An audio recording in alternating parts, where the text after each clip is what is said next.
आज बीड या ठिकाणी विविध कामगारांच्या कर्मचाऱ्यांच्या आणि या उद्याच्या 12 फेब्रुवारी होणाऱ्या देशव्यापी संपाला पाठिंबा देण्यासाठीची एक पत्रकार परिषद आयोजित करण्यात आली होती।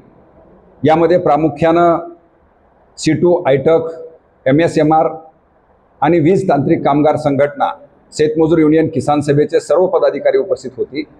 यामध्ये प्रामुख्यानं कामगार कायद्यांच्या विरोधासोबतच ज्या पद्धतीचं धोरण आणि भूमिका आहे देशातलं सरकार शेतीप्रधान देशामधल्या शेती आणि शेतकऱ्यांच्या विरोधामध्ये अमेरिकेच्या करारामधून घेऊ लागलेला आहे आणि या ठिकाणचा शेती आणि शेतकरी उद्ध्वस्त करण्याची जी रणनीती या करारामधून समोर येते आहे, हा करार सुद्धा रद्द करा आणि या देशामधला शेती आणि शेतकरी वाचला पाहिजे।